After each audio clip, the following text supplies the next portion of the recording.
Bimwe mu bintu abagore benshi usanga bihendako canke usanga bibesha mu rugo, ugasanga hari ivyo bashize imbere cane mu rugo bakibaza ngo nivyo bituma umugabo wiwe atamuca inyuma canke atarenga ibigo, ariko hariho ibintu usanga umugabo aba akeneye mu buzima bwiwe bituma uwo mugabo adashobora guca inyuma umugore we canke adashobora kurenga ibigo, kandi ibi bintu bine iyo umugabo abibuze mu rugo bituma umugabo aguca inyuma akagenda agasohoka, kandi iyo agiye kurenganya bigo agenda jana n'umubiri ugasanga n'uwo mubiri ariko arawukoresha mu kwiruhura canke mu kwironderera ivyo ashaka. Akenshi ukunda gusanga abagore ibintu baha agaciro mu rugo atari ivyo abagabo baha agaciro. Rero uyu munsi ibi bintu bine ngiye kukubwira, nimba wa mugore we atavyofise mu rugo rwawe canke atavyuko ukora mu rugo rwawe, umenye yuko umugabo ashobora kuba guca inyuma canke umwanya n'umwanya ashobora kuguca inyuma. Rero akenshi ukunda gusanga abagore bibwira yuko kurangura amabanga yabubatse neza arivyo bituma umugabo atamuca inyuma, ariko ugasanga akenshi baribesha cane ko iki kintu ngo kurangura amabanga yabubatse mu gitanda ukabikora neza nivyo bituma umugabo wawe ataguca inyuma. Ikindi naco akibwira yuko ati ninamesa nkakora isuku nkapanga ibintu vyose ku murongo nkateka neza, ati umugabo wanje ntashobora kunca inyuma mu gihe nkora ibi bintu. Ibi nivyo abagore benshi usanga baha agaciro mu rugo, bakibaza yuko urugo ari ibi bintu canke abagabo ari ibi bintu bakunda bituma batabaca inyuma, ariko uyu munsi ngiye kukubwira ibintu bine bituma abagabo baca inyuma abagore babo canke abagabo bashobora kurenga ibigo, kandi ibi bintu niwavyumva uraza gutangara cane. Uri mukobwa uri mu kubaka urugo canke we mugore uri mu rugo, wari ukwiye kumviriza ibi bintu kubera yuko birashobora kugufasha canke birashobora kukugira akamaro. Buriya umuntu w'umugabo, umugabo kugira ngo ubone yuko ivyo bintu bitotuma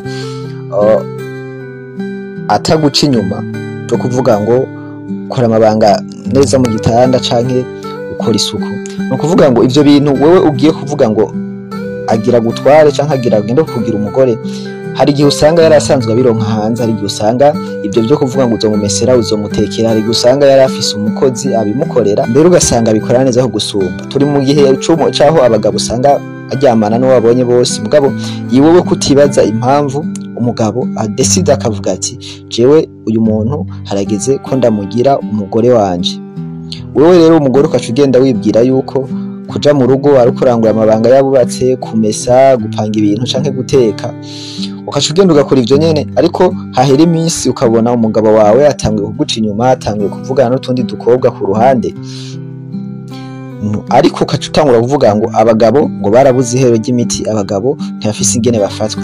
Ariko uyu munsi rero ngiye kukubwira ibi bintu bine bizogufasha, kandi akenshi abagabo, umugabo uzorabe n'umusore ashobora kugukunda canke mukanaryamana, mbere mukaryamana imisi yose, mugabo hageze guhitamwo umugore ugasanga ntahisemwo wewe, kandi wewe wibaza yuko wabikora neza ahubwira akagukunda.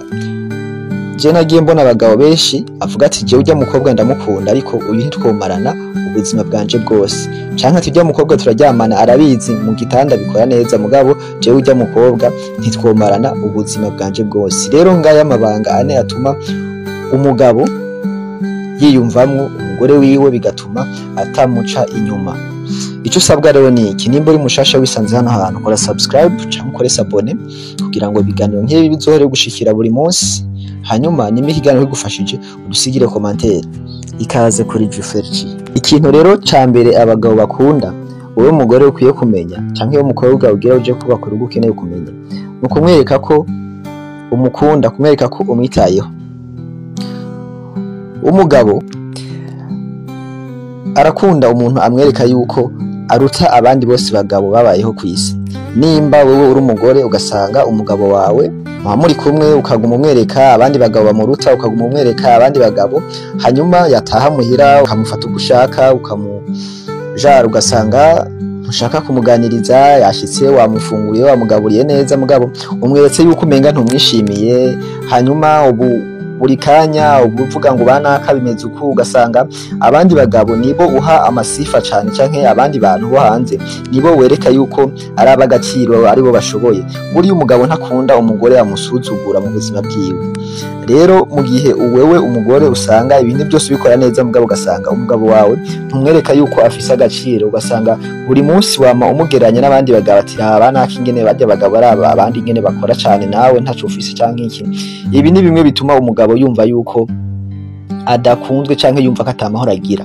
Kandi akenshi abagabo barakunda umuntu abapreciate umugabo, umuntu abaha agaciro kugira ngo yumve ko ari umugabo mu rugo, niyo atasha akavuga ati ndagiye gusanga umugore wawe, kubera yuko umugabo niwo mutwe w'urugo, hama umugore nawe akagira gute, akaba umufasha. Rero nimba umufasha atanguye gusuzugura umutwe, uca wumva yuko aho uwo mugabo aca agenda kurondera uwundi muntu ashobora kumuha agaciro hanze. Ikintu ca kabiri, umugabo uwo ari we wese iyo ahava akagera canke abagabo bose aho bari kw'isi, umugabo aba akeneye yuko umugore amushigikira mu bintu vyiwe vyose, akamushigikira mu muryango, akamushigikira mu bagenzi biwe, akamushigikira mu migambi yiwe, mu kazi kiwe akora. Ibintu byose umugabo aba arimwo arakeneye umuntu amushigikira kandi nk'umugore wiwe. Rero wewe umugore, niba umugabo wawe akora akazi hanyuma ako kazi ukagasuzugura, ukerekana yuko ako kazi ataco kamaze, ibi bituma umugabo atangura kubona yuko atagaciro afise mu maso yawe. Kizotuma rero umugabo aca asohoka akagenda kurondera uwo wundi ashobora kumuha agaciro. Kenshi uzosanga umuntu umugabo n'umugore barabana, ariko umugore ugasanga yirirwa aratuka umugabo, kariya kazi ukora wapi, kariya kazi kaveho, kariya kazi. Ibi umugabo arakumviriza kandi rimwe na rimwe akakwemera, ahubwo ati ngiye kugaheba, ngiye kuhagira gute. Mugabo ikizovamwo nuko uwo mugabo azogusiga ngaho muri iyo nzu akagenda kurondera abamuha, abamwemerera canke abamwakira uko ari, kuko abagabo barakunda abantu babakira uko bari, uko bameze. Rero nimba uri umugore ukaba udashigikira umugabo wawe, buri kintu cyose azanye mu rugo, umugambi wose azanye mu rugo uwupinga, uvuga ngo ibi ngo wapi, buri kintu cyose akoze aratinda akakurambirwa, akumva yuko wewe atagaciro umuha canke wewe utamwitayeho, bigatuma yigira hanze kurondera abandi bantu bamwumva, abatelefona bakamubwira ati wagiye gukora muri vya bintu vyawe, yasha courage, bimeze uko. Umugabo rero iyo atanguye kuronka umundi muntu wo hanze amubwira ngo courage, kandi nawe umugore wirigura muca amazi, nukuvuga ikizobe cyaco cyose azotelefona umuntu wo hanze ati je kukazi nagize ingorane cyangwa kukazi byaciye mwe, we mugore ntaca asigara kubwira, kubera yuko abazi yuko ica kubwira icyo cyo cyose ataco witayeho ari ukumukritika gusa. Niki ni kimwe mu bintu bituma abagabo barenga ibigo canke baca inyuma abagore babo.